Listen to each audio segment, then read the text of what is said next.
Hey, have you been eating? You look really thin. Dang it. We need to teach you about how to make breakfast. Can't have you skipping breakfast like you skip classes. But at the same time, I don't want you going to the store and buying any of those expensive pre-made pancake mixes. I'm going to teach you how to make your own mix from scratch. So the first thing you're going to need is my Bible for making mixes, and that is Make-a-Mix Cookery by Kareen Eliason. I had a copy that my mother gave me, and I used it so much that it fell apart. So I got myself an e-copy, which is on my tablet, which my very capable cameraman, Matt, is holding. Anyway, let's get down to ingredients and supplies. We're going to start off with, since this is buttermilk pancakes and waffles, we're going to start off with 2 cups of buttermilk powder, dry. Now, this is the reason why this doesn't keep that long. So, if you're going to, when you have it, you're going to want to keep it in the refrigerator after it gets opened up.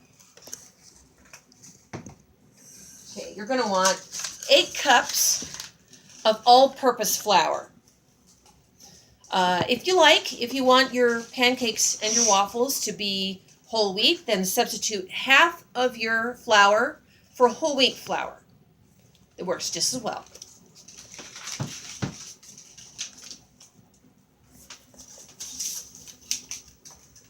You'll want half a cup of sugar,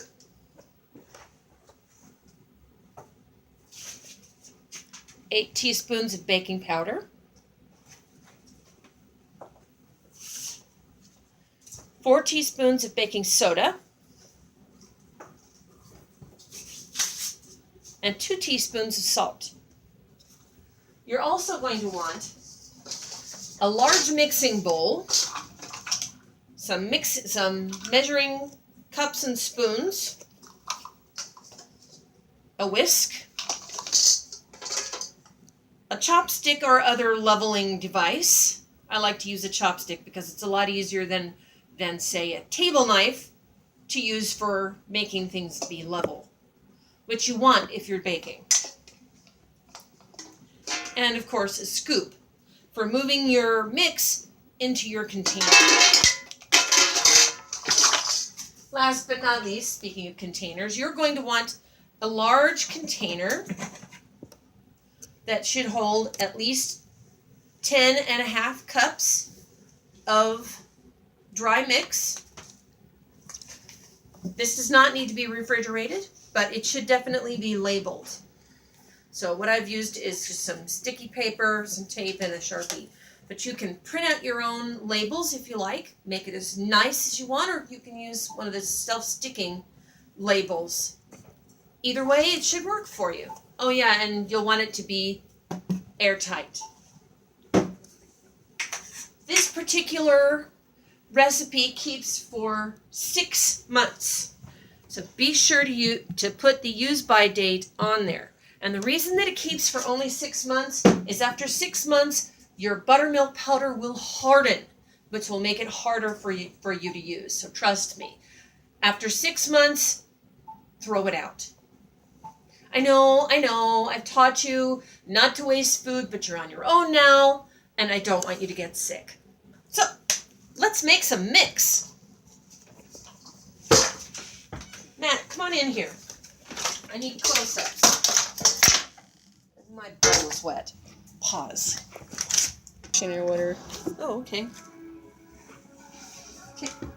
So, here we are. First thing we got to do, of course, since we don't want any hair in the mix, we need to put our hair up. You should also wash your hands, but I'm not going to go there just yet. So, this is actually a fairly easy mix to make. What you're going to do is you're going to take all your ingredients and you're going to dump it in your bowl. All your ingredients. Everything. Normally, I do not pre-measure. But this one was an easy one, and I really didn't want it to exceed 10 minutes just to start. So now we're going to take our whisk and we're going to mix it up. You want to mix it so that it's all evenly distributed. You want your buttermilk and your leavening agents, your salt and your sugar and your flour all to be mixed up and having a nice party in your mixing bowl.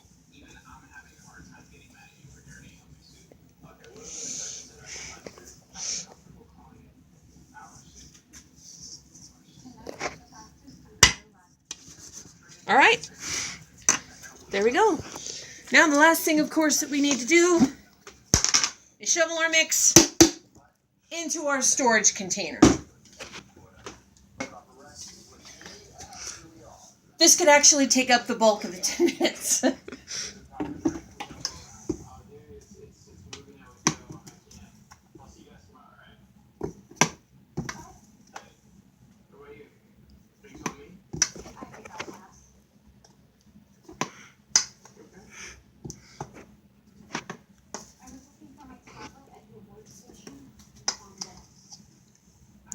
Dun, dun, dun.